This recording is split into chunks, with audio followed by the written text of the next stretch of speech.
point is for everybody's health and safety, not just in the sports world, but everywhere. So we're trying to do our part in helping the virus to flatten that curve, and we're staying home. Our players are staying home. Our entire school and university are staying home. So we're just doing our part and anxious to get back to normalcy like everybody else. So happy to answer any questions you guys have for us. Mark, this is Dave. First of all, thanks for doing this.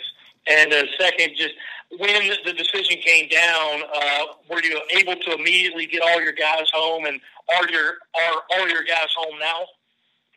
Yes, I would say the great majority of our guys are home. At this point, a couple guys were still staying in their apartments in Columbia. But even as recently as yesterday, I talked to George Khalil, who had flown back to Australia, and this is a crazy story for you guys. He was upon landing in Australia, he was immediately put into a 14-day quarantine at a hotel, unexpectedly. So he landed expecting to go to his parents' house, and when they got off the plane, they escorted everybody to a 14-day quarantine at a hotel because they had come from the United States. And so I talked to him yesterday, and from his hotel, and he said he's got 2 more days before he can finally go home. So all our guys, for the most part, are home. We've stayed in close touch with them. We've had some Zoom meetings. Our coaches meet weekly on Zoom. We've had a couple meetings with our team, and they are all safe and sound at this point. But when we first got the news that things were starting to move in that direction, it was right before that Tennessee series. And so I believe it was a Thursday when we first started getting inklings that stuff was beginning to happen. The Ivy League had just canceled the remainder of their season. So we immediately had a team meeting at that point just to kind of tell everybody, hey, some things are happening. Decisions are being made as we speak. So just, kind of hold tight, and we will continue to update you as we get information. And that turns out that was the last team meeting we were able to have as a group in person. We've had the Zoom meetings, but that was the last time we were able to get together as a team. And so the challenge at this point is just to stay in close contact with them through Zoom, through text messages, through phone calls, through FaceTime, whatever the case may be. Their number one priority right now is just their academics. You need to make sure they're getting the kind of grades they need to get. They have plenty of time to focus on their grades and their academics. So that's been our number one focus for them at this point, outside, of course, of staying healthy. Coach, this is Mike Gillespie from ABC Columbia. Just wondering if you could touch on the NCAA's decision to extend eligibility, obviously, to spring sports athletes. And, most coaches obviously think that's something that should have been done. But just wondering, what your take on that was, and then how you manage your roster now going forward.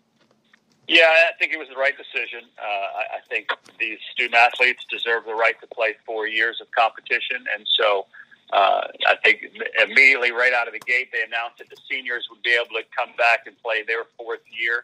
And then I think the right decision was made to allow everybody else in college athletics that had missed their season to regain that year so that they could engage in 4 years of competition. I think it was the right move. The challenge for all college baseball coaches around the country now will be to manage your roster and get within the compliance limits that we all have. A big piece of that is the Major League Draft, which has been shrunk from 40 rounds to 5 at this point. So you may see a lot more high school kids attending college. You're probably going to see a lot more seniors and juniors returning to college that would have normally moved on to pro baseball. So that will be the challenge for coaches around the country, is how to manage the roster situation. Mark, Dave again, following up on that, have you had any conversations with George and your other seniors about what they're planning to do with that extra year? Yeah, for sure. And, I think all 4 of them are hoping to be able to move on to professional baseball at this point. But I also think that they understand with a 5-round draft that may not be in the cards yet. So I think they're all going to continue to weigh their options. I think all 4, there is a possibility that they could come back. There's a possibility that some could move on to professional baseball. but they all have interest in coming back at this point, but they want to weigh their options. They just want to make sure they're making the right decisions moving forward. For seniors, there's a lot of factors in play here. Number one is professional baseball an option. Number two, do you want to come back and play? But there's a lot of cost involved. We need to remember that even if we are able to put guys on the same scholarships they were on last year, we're not a full scholarship sport. So there still is a pretty heavy price to be paid for a lot of seniors around the country, even if they are on scholarships. So there's a lot of factors to go into it. We'd love to have all 4 of our seniors back. Is that in the cards? Only time will tell. Mark, this is Colin. I guess Hey, Mark, you mentioned the 5-round draft. I guess how does that – could you go a little more in depth of just how that kind of impacts you guys with the amount of juniors you have on this roster and this, I guess, top 5 recruiting class you're expected to bring into with guys probably coming on campus more likely than not?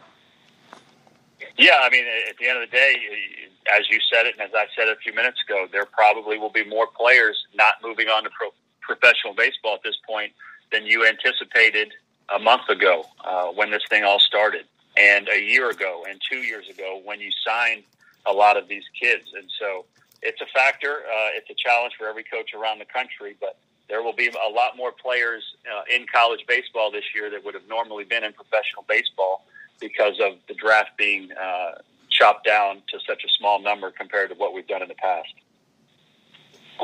Mark, this is Josh. Have you been part of any discussions, or do you think that there's a possibility that you'll get some roster flexibility from the NCAA in order to take in whatever extras you end up having? Yeah, Josh, we're holding out hope. They've already made it so that the seniors don't count if they come back against your roster limit and your scholarship limits. But for most schools, especially in our conference, that number is minimal. As you mentioned, we only have 4 seniors to begin with, and if only 2 of them come back, that their effect on the roster exceptions will not make a major impact. But we are all hoping, we all sit here, obviously we're not the decision makers as coaches, but we are still hoping that the NCAA and the Baseball Council will understand the uniqueness of our sport. We're the only sport that has so many roster restrictions and has to deal with the Major League Draft out of high school after their sophomore year, if they're eligible age-wise, after the junior year. And now we're dealing with the coronavirus. There are so many factors involved that we are hoping that the NCAA sits back and says, even if it's only for a 1-year period, we need to try to help these players and these coaches manage an unprecedented situation.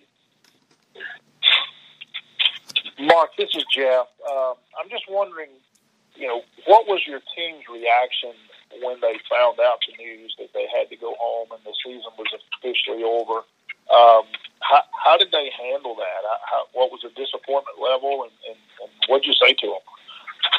Yeah, Jeff, it's a really good question.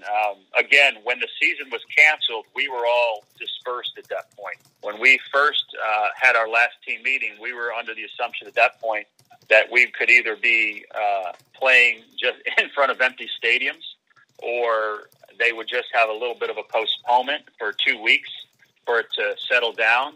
So the last time I saw all of our guys in person, we were still under the impression that we were going to be playing. As more information came out and as deadlines kept being pushed forward and as more decisions kept coming out about cancellations, it was such a slow period that each guy, I think, probably looked at it a little bit differently. And even as we got information, you needed more information to clarify the information you had just received. So, I think everybody has been dealing with it different. Disappointment, obviously, is an emotion that our team has. However, my message to them has been there are much bigger things going on in the world. People are fighting for their lives, and so that is much more important than us playing baseball right now. Their passion is baseball. Baseball is a big part of their lives. But this is one of those moments in life where you get a reminder that there are much bigger things than baseball. And so I've encouraged our guys to understand that, use this to make them appreciate their gifts and their ability to play the game. And someday we'll be back on that field together. But until then, we just need to do our part to help make this thing go away as quickly as possible. Mark, Dave, again, go ahead. Yeah, Mark, Greg, I was just wondering how you were handling training for players, especially guys who are coming back from injuries, Tommy John, stuff like that. Yeah, we are allowed to send them workouts. So Billy Anderson, our strength trainer, has sent them workouts to go by. Now, obviously, in every town, most things have been closed down. So from a workout standpoint, I think they're having to get creative. Some guys have weights at home. Some guys don't. Some guys are using body weight workouts. Guys just have to be creative right now with how to stay in shape. From an injury standpoint, Brian Wells, our athletic trainer, has made accommodations for the guys that need it in their hometowns, so that those have been able to stay on schedule. So the health-wise and being in shape-wise, that should not be an issue as we move forward. Mark, Dave again. Just looking at how this could affect the roster next year with more kids coming in, more kids staying. Still only 9 can play at a time. How difficult will it be as a coach to try to have all these guys and I guess keep them all happy for lack of a better term? Yeah, well, great players love competition, and so again, this is not a problem or a situation unique to us. This is going on everywhere around the country, and great players like competition. I think overall, it probably will raise the level of college baseball across the country. And as always, the best players will play. And that's you're going to get on the field because you're playing at a very high level. So that part I don't think has changed. When you have a good program, you have more than one good player at a lot of positions anyway. So I just think the challenge for coaches and players will be to make sure that everybody is maximizing their ability, and then the best players will play. Mark, I've been asking some coaches this, some ideas being thrown around right now are sports will be played without fans. I'm wondering what your opinion on that is, if you would rather see the sports continue to go on without fans or stop play altogether until fans can attend games. Well, I think there are levels to it. I think obviously at some point we all want to get back to what we had, and that was full stadiums with great fans and great competition on the field. Whether that's real for the immediate future, probably not. So I still think I don't think it has to be all or nothing. I think a lot of people still really enjoy watching sports on television. I would say of sporting events that we all watch, probably 95% of it is on television, not us being in the stadium or in the arena. So I still think if they can find ways for sports to go on and the general public can get a little bit of an escape from what's going on and watch the Mike Trouts of the world play baseball or the Tom Brady's of the world play football. If there's not fans in the stands, that's not back to how it used to be, but it's still better than nothing.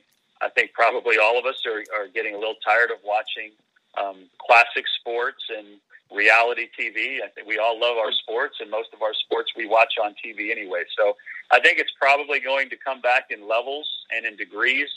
So I just think we'll probably take baby steps, and I think each time we get something new, we'll all appreciate what we're getting. Mark, this is Jeff again.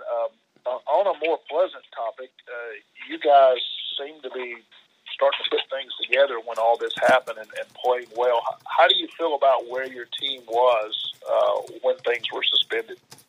Yeah, I agree with you, Jeff. I think we were really starting to hit our stride. I think our pitching staff had gotten to where we needed it to be. We've got a lot of good pitchers on that staff, a lot of very talented arms. If you look at the stats really jump off the page. In 16 games, I can point to maybe 3 or 4 bad innings the entire season, and 3 of them were late in the game and cost us some games early on as we were still trying to figure out how to fit the bullpen together. But if you look at even the last 5 games we played, pitching was absolutely dominant. We struck out twice as many as we gave up hits, which is an unbelievable statistic. We have a 180 opponent's batting average, so was very, very pleased with how our pitching staff was coming together. Our offense was better. had made progress. Guys like Brady Allen had made a big step forward this year. Eister was continuing to hit. Noah Myers was hitting 320. Wes Clark had become one of the best power hitters in the country. So we were doing a lot of really good things. And, having a 12-4 record, I think it could have been even better than that. But again, the first quarter of the season is for figuring out how the pieces fit together.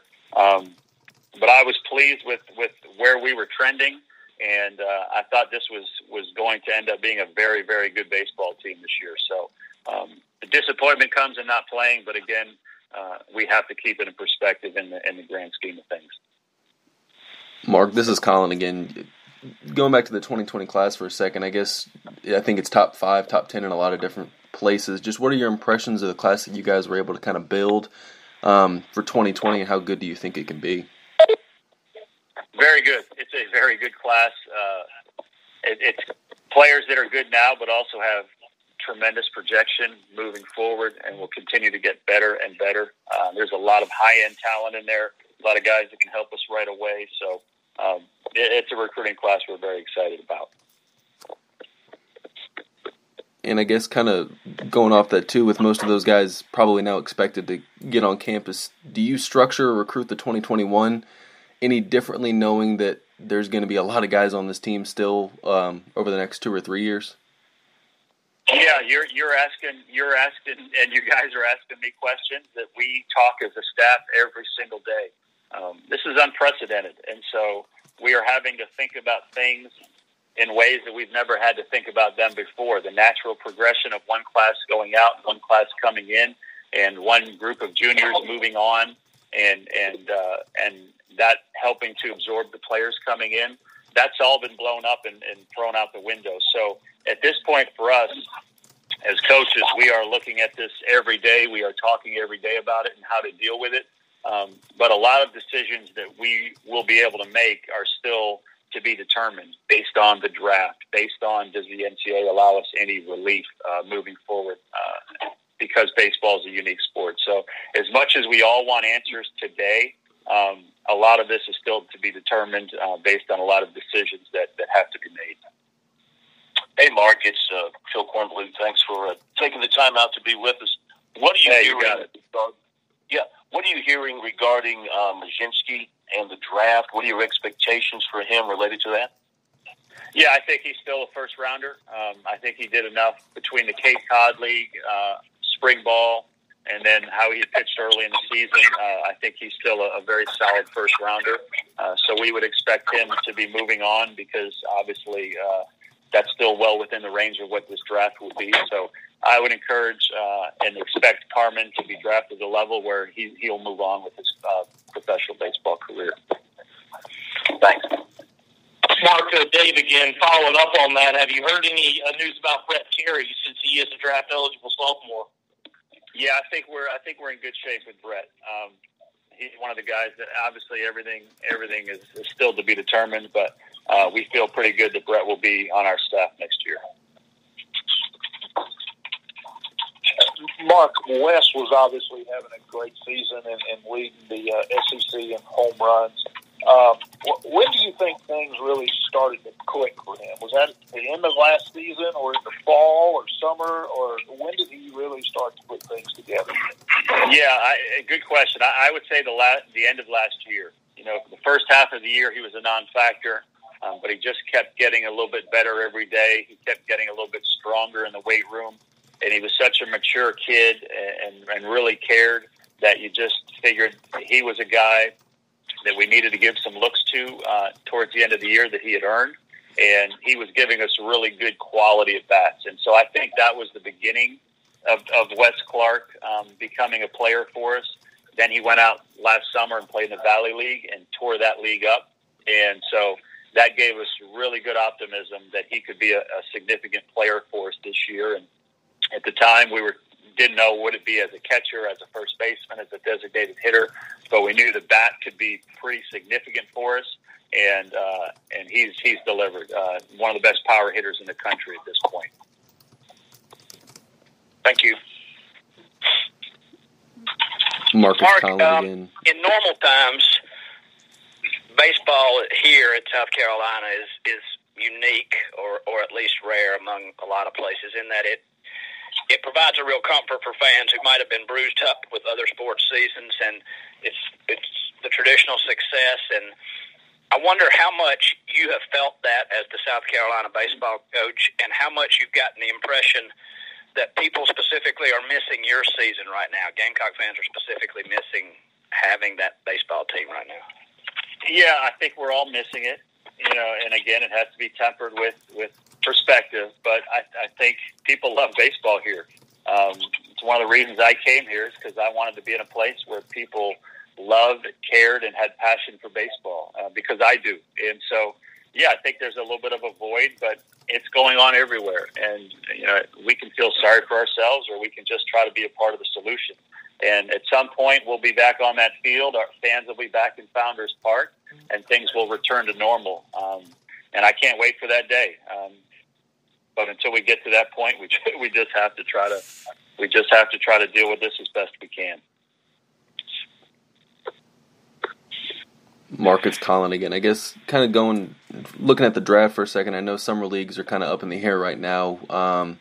Would you be in favor of something kind of like a combine or a scouting event to where players can kind of get in front of scouts one more time before the draft, or how do you maybe see that playing out? Yeah, I think anything that helps players get exposure is good. We as a staff are always very invested in trying to help our guys get to the next level. We provide a scout exposure day for our players in the fall. We have an open door policy and are as open with communication as scouts as anybody in the country, and I think that's greatly appreciated in their profession. So if they come up with a combine, or they come up with something that gives guys the ability to show off what they can do, I would be all for it. I just think that's part of our job. Is we're here to win baseball games. We're here to help players get a degree that will serve them for the rest of their life, and we're here to help them chase their dreams of professional baseball. So anything that helps them in that vein, we would be in support of. Mark, Dave again. Have you had any conversations with any of your other returning guys about maybe if they were wishing to move on or enter the transfer portal? No, none. Mark, it's Colin, a little off topic, but you're not used to having a lot of time at this point in the year. How are you kind of filling that void right now? And are there any, I guess, good shows or anything you're watching right now that you normally wouldn't watch? Now, that's a hard-hitting question there, Colin. I try. I would say in terms of how am I filling the 24 hours, more exercise with my family. My wife and I generally go for a walk or bike ride every day. Try to get on the treadmill every day. Spend more time. We try to play volleyball in the backyard with the kids. So just more family time, I think, which is what a lot of people are getting these days, a lot more family time. Because you have to be in your house with your family. So, time is a good thing. It's time you get on each other's nerves because you're not used to being in close quarters around each other so much. So, I think we're getting to know each other more than we ever have. In terms of shows, I had a big recommendation for the show Ozark from a lot of coaches in the profession that I needed to watch Ozark. So, watched that on Netflix and thought that was pretty good. Crazy show, but pretty entertaining. And I would say, just watching there's been a lot of old sporting events on TV, so watching classic sports. Yesterday, watched the 1968 World Series between the Tigers and the Cardinals as I was on the treadmill. So just trying to fill the time like everybody else. But a lot of time is spent on the phone communicating, whether it's with other coaches in the profession or with players or recruits, what have you. Just there's still a lot of time to be spent on the phone and communicating as well.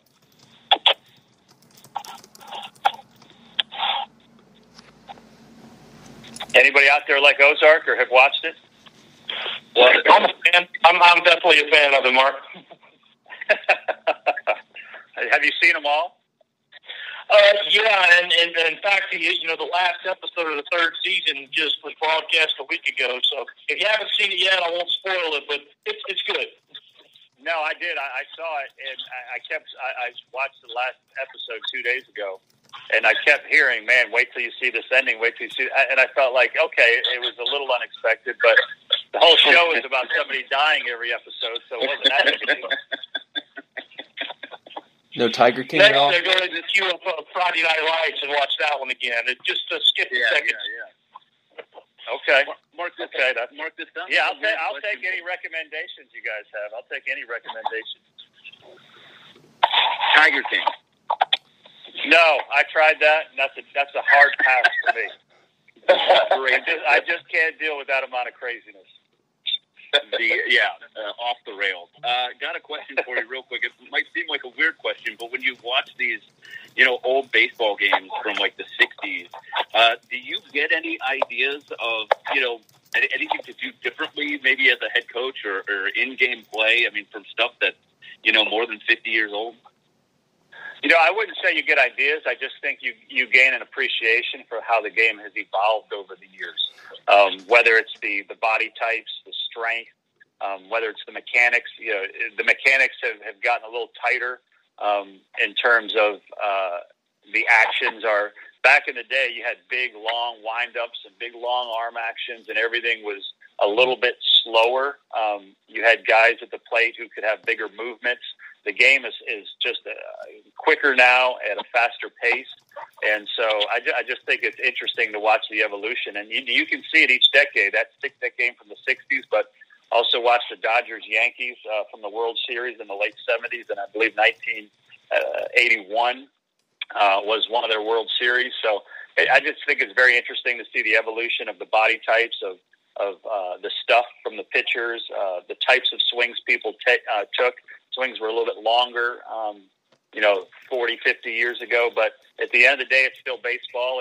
It's funny how everything can be different, but everything can still be the same because they still had to get a bunt down, and they still had to shoot a ball the other way with 2 strikes, and they still needed to hit the cutoff man. And all that stuff is different, but all that stuff is still the same, and that's why I think it's the greatest game in the world.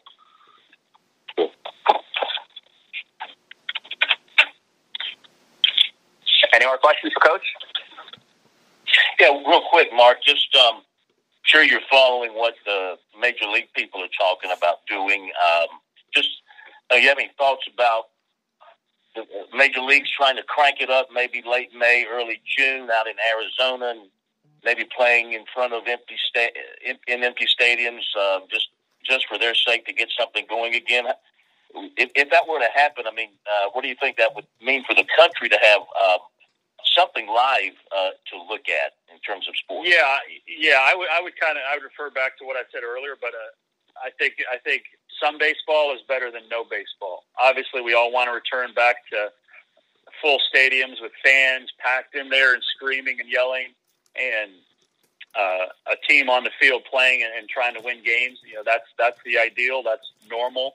And we're probably a ways from that. That being said, watching baseball on TV with an empty stadium is still better than watching no baseball. And as I think people realize, and again, I went through Hurricane Katrina in New Orleans, and I saw how important the Saints coming back and how important that was to the city and what it meant to the people.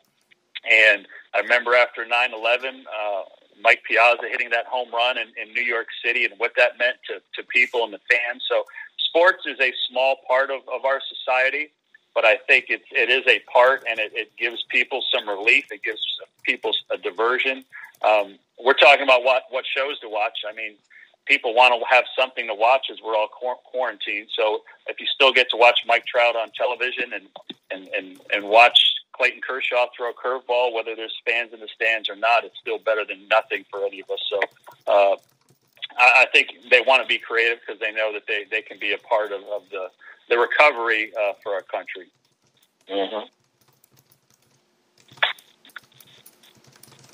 Anything else, Coach? I think we're good. Thanks, Mark. All right. Appreciate you guys. Thanks, Stay Mark. safe. All right, thanks so much, Coach.